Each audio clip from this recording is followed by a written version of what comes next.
Well, good morning to you. My name's Kyte, and we're in our Moraga garden, which is just over the hill east of Oakland.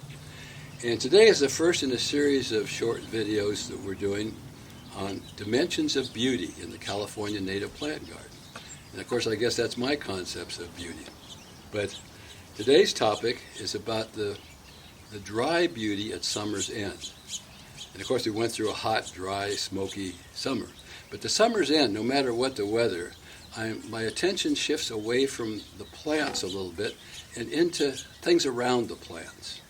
And this kind of grows out of one of my basic principles that I follow, which is an old Japanese concept of you try to keep the spatial balance between the plants in your yard, the rocks in your yard, and the water or suggestion of water you have. So, because we can't always have the water. So how do we go about that? Well, as I say, my attention shifts from the plants to these other things. Let's start with the mulch that I select. I prefer in a mulch kind of the look of a forest floor, which is many different colors, but the prevailing color tone is a dark brown. And so 50% of my material is usually a brown mulch chip. And into that I mix a black chip and kind of a reddish mulch chip, and then about half, or the rest of it is just leaves, small leaves in assorted colors, and mix that all together and put it on my plants. Now, what do I do for the pathways here? The pathways are about half pea gravel and half red lava chip, 5/16 inch. And also, the adjacent brown chip mulch creeps down and has a way of working down. So that only adds to the naturalness of the pathway. So it's a brown, more reddish brown look than pea gravel itself. How about the rocks that I place around the pathway? Well, there's two words I like to keep in mind. One is embedded and the other is intermittent. When I first started putting plants in, the prevailing wisdom was to embed the rocks about a third. And first I didn't want to embed that much because I paid money for those. I want to see those rocks. But now I've gone the other way. I embed probably on the average half of my rock. Why is that? Well, I want to see the outside of a rock. I don't want to see it curving back under. I want to see it spreading like a much bigger rock and then the land. So I embed on the average about a half. Intermittent, that means the rocks aren't lined up one after another. You see where there might naturally be a rock outcropping, and you put a few rocks there, and then a little farther down, maybe you put a few more rocks. I think you can get the feeling of what I'm talking about by the photograph I have that I want to show next. Now, the other, one of the questions I get commonly is how do you build in the suggestion of water to your garden? Well, often it's the pathway that you use. And when you consider the pathway, the first thing I think about is the slope. How much slope is there? Most of my pathways are fairly level. How does water flow through level ground? Well, it tends to meander and swing back and forth, side to side. The main current hits the outside curve and erodes the side, and then it swings back the other way. The inside of the curve is, that's where rocks that are carried in the water are deposited to the bottom, so you get more of a gravel bar. The outside of the curve, you get big blunt rocks. But you start actually with the layout of your trail. If you're naturally alternating sides as soft curves in your pathway, you'll get kind of a natural look, almost like water to begin with. And those rocks, the placement of rocks only accentuate that. So let me show you here. That's the outside of the curve. You can see the line in the pathway.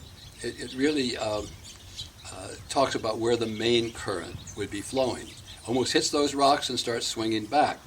The inside of the curve is where the gravel bar is, and that's where the slow water is. So anyway, that starts to give the feeling of a dry stream bed. So your pathways often are doubling as a dry stream bed. How about if you have a little bit of slope, gradual slope to your pathway?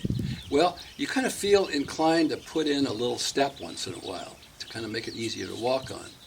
But you can do that naturally by taking advantage of another characteristic of flowing water.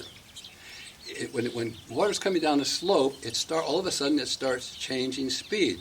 It goes from fast to slow, alternatingly. So you find a slow pool, for example. What happens at the tail out of that pool? It shallows down, the water speeds up, goes over a few rocks, and then gushes into another pool, slows down, goes through, and then speeds up again. So if you kind of, in your pathway, put in some natural areas like a tail out of pools once in a while, you can create that effect.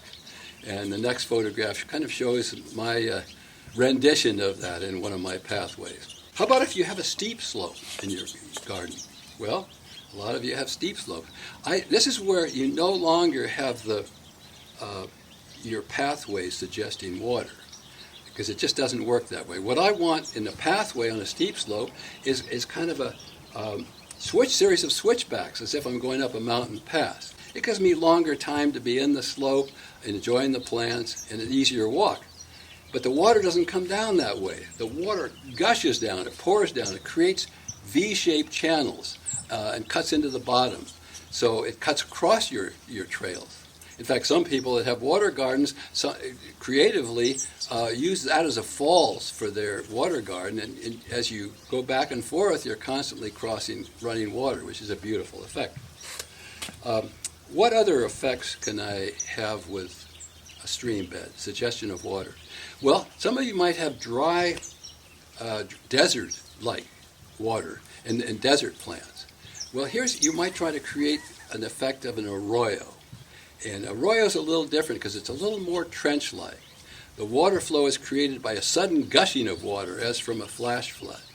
And so you get kind of steep banks and then flat bottom with very small particles like sand being carried along. And so here's my version of an arroyo in my yard.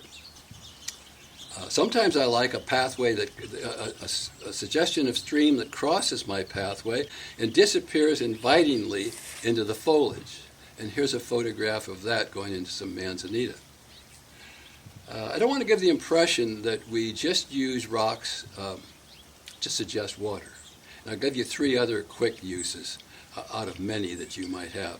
One is what I call a specimen rock. We talk about specimen plants. Why not specimen rocks? Your largest rocks. So the next photograph is of a 500-pound rock that I have with some epilobium around it at summer's end. And earlier in the summer, I have different plants that will be blooming around it. So that's one effect. The second effect is a rock garden. Here you have a rock outcropping, and where you have little chips of the rock that presumably have fallen off to the ground, forming a different type of mulch. Instead of fir bark, it's a crushed rock mulch. And you put plants in that really want that environment, such as the Lewisii pictured in the next photograph. The last use of rocks I want to talk about today is the Remnant Wall. I first ran across Remnant Wall when I was at Botanic Garden down in Flagstaff, Arizona. I love to visit botanic gardens. And I was looking at these plants, and all of a sudden I saw what looked like a part of a building out of the past.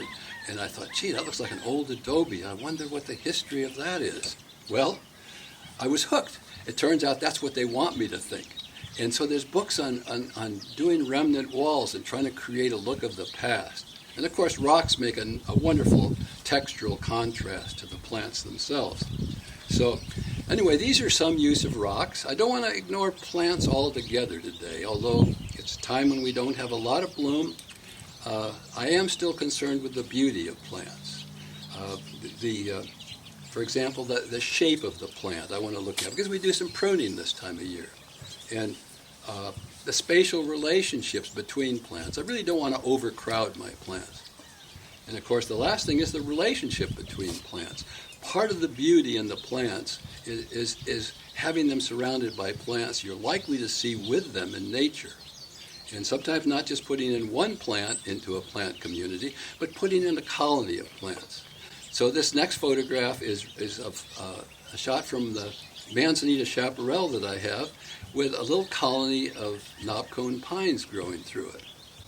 So anyway, I guess my main theme here today is is that the dry beauty at summer's end is about building on the naturalness, building as much beauty in the naturalness surrounding the plants as you can.